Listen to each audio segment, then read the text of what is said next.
وہ حکومت کر رہا ہے؟ نہیں بھائی، یہ ہمارا ذہنی خیال ہے کہ یہود پوری دنیا پر حکومت کر رہا ہے، یہود چھا گیا ہے۔ نہ، یہودی چھایا ہوا نہیں ہے، یہ قیامت تک غالب نہیں آ سکتا، قیامت تک اللہ نے فرمایا ہے، اور اللہ کا فیصلہ تو ویسے نہیں ہوتا۔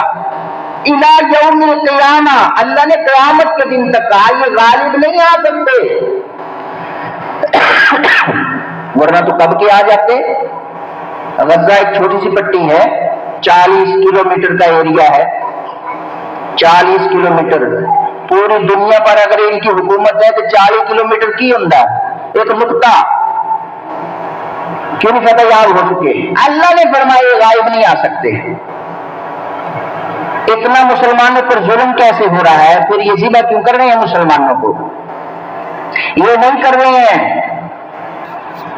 یہ یہودی نہیں کر رہے، مسلمان کی سمجھ میں یہی بات تو نہیں آ رہی، یہ یہودی نہیں کر رہے، پوری دنیا کے کافر اس وقت یہود کا ٹارگٹ بنا کے یہود کو سامنے رکھ کر مسلمانوں کے مد مخالف ہو چکے ہیں۔ امریکہ لڑ رہا ہے، یورپ لڑ رہا ہے، کینیڈا لڑ رہا ہے، خفیہ طور طریقوں سے برطانیہ مسلمانوں کے خلاف نام یہودیوں کا چل رہا ہے۔ اگر امریکہ، یورپ، برطانیہ، کینیڈا اپنا ہاتھ کھینچ لے ان کے پیچھے سے، 1 گھنٹے کے اندر مسلمان ان کو کچا چبا دیں، تم کہتے یہودیوں کی حکومت ہے؟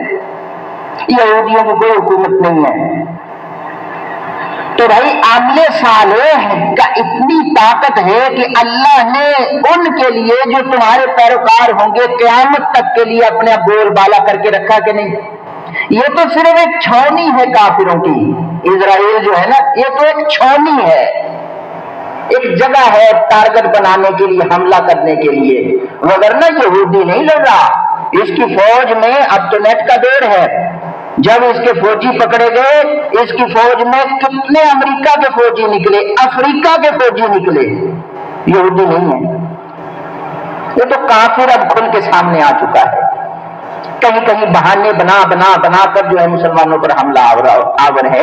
یہ قیامت تک غالب نہیں آ سکتے، یہ اللہ نے قرآن میں فرمایا ہے۔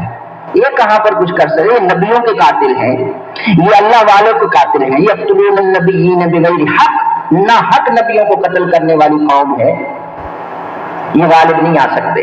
ہمیشہ غالب آتا ہے اعمال والا، اپنے اعمال کو مضبوط کریں انشاءاللہ العزیز بفضل